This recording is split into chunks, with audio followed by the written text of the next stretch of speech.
Welcome back. You're watching the Global Dialogue. We're in conversation with the Chief Product Officer at OpenAI, Kevin Weil, on the big launch that they've announced last night. Launches, you have, of course, had a busy week, but ChatGPT 5, is there a pushback there? How much, what is the kind of delay that we should expect? And what should we be looking forward to now in terms of next steps? There's a lot of rumors and speculation around a Twitter kind of product.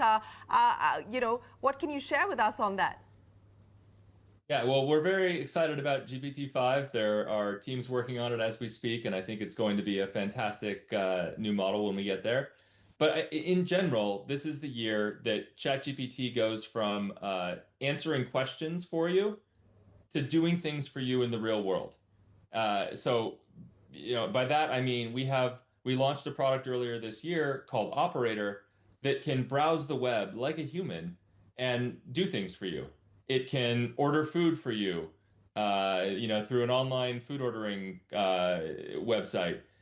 But it can also fill out forms. It can shop. It can do anything that you would do on the web, and of course you're in control the whole way. It's before it takes a sort of definitive action, it will pause and ask you if you want it to continue some action. But when I think about the time I spend on the web, I bet 30 or 40% of the time that I'm browsing the web, it's not because I want to be doing what I'm doing. It's because I have to get something done, and there's some series of pages and forms I have to fill out and other things.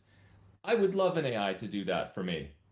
I would absolutely love for an AI to fill out those forms for me so that I can concentrate on, either getting more work done or spending more time with my family.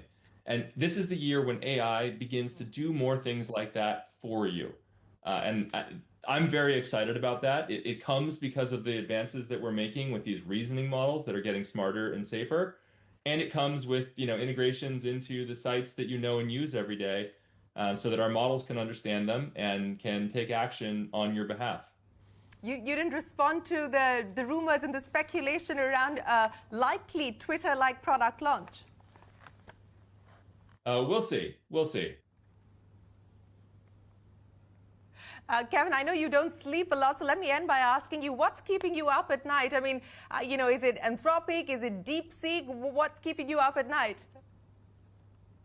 Honestly, we have so many fun things coming. What's keeping me up at night is much more trying to make sure that we deliver as fast as we can and deliver the best products that we can as fast as I know we can to all of the people around the world that rely on us. There's a lot of good stuff coming. I wish I could, take you through the entire roadmap here. But I'm very excited by it. The whole industry is moving fast. Our competitors are doing great things as well. But, I've never seen something grow the way that ChatGPT is growing globally and specifically in India. It's such an important market for us. So we've got a lot more great stuff coming, and I think people are really going to like it a lot. I want to link this and end by asking you about the use cases, and education, I would imagine, is the big one. And I know that you've spoken about that previously as well, Kevin.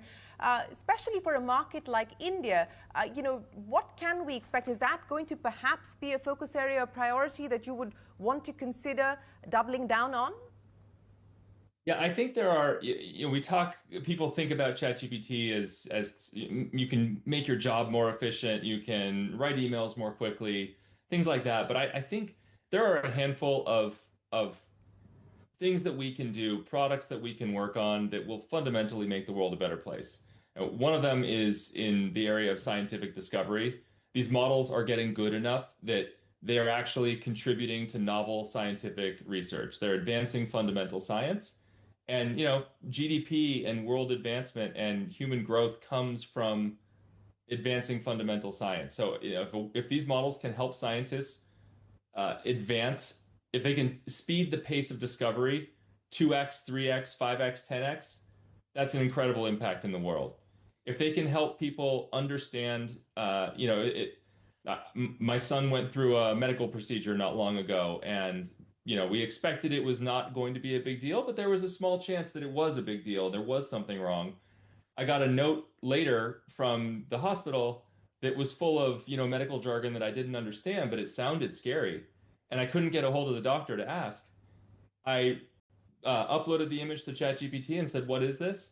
What's going on? Is this something to worry about?" And it said, "Oh, no, no, no. Here's what it is. You don't have to worry. This is totally benign." And that was 72 hours of worry and stress that I would have had that was gone because ChatGPT helped me understand something that I didn't have the background to understand. And that's our family with, we're fortunate to have great medical care and all of that. There are lots of people around the world who don't have access to that, where having the ability to talk to something like ChatGPT could be life-saving. And then, you asked about education.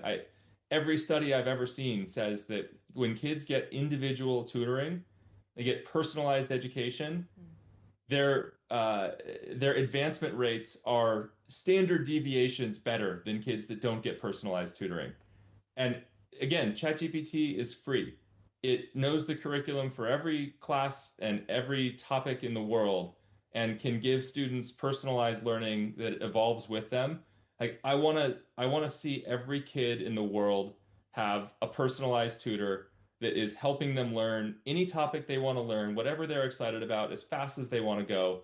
The world will be a fundamentally better place when that exists. And I think we can be a part of making it happen, whether it's directly in ChatGPT, whether it's one of the developers and entrepreneurs using our APIs. I deeply want to see that happen because the world will be a better place. And, I would love to see that come from India. Well, I'll end with India then, Kevin, because, on the back of the usage, the adoption, the acceptance that you have seen in India, is there anything specific that you've taken back in terms of learnings to iterate for the next wave of product launches that we could expect? Yeah, I mean, we just had 10 or 12 people from the team in India doing a bunch of user research, talking to people in different, urban and rural parts of India. I was there a month ago with Sam Altman and meeting people, talking to users, talking to developers.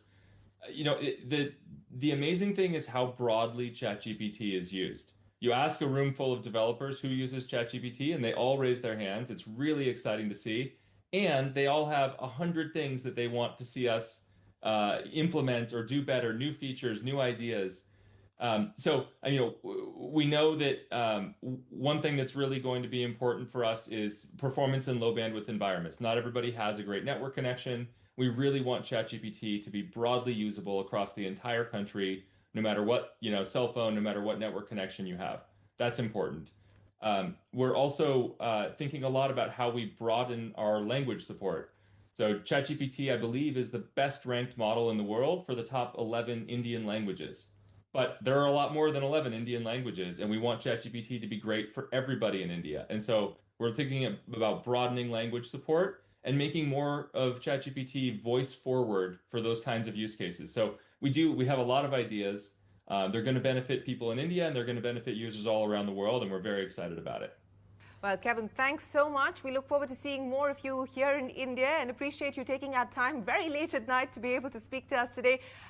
Thanks so much, and we wish you the very best. Look forward to seeing you soon.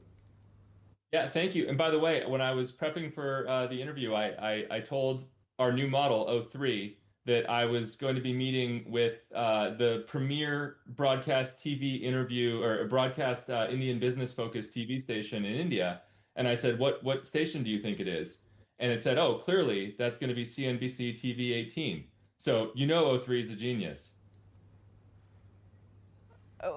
Clearly O3 is a genius, but Kevin, what an absolute pleasure. Many thanks for joining us, and we look forward to having a deeper, longer conversation with you. Thanks so much for your time today. We are going to take a break here on the Global Dialogue, but there's a lot more coming up. Don't go anywhere. We're back in a moment with more.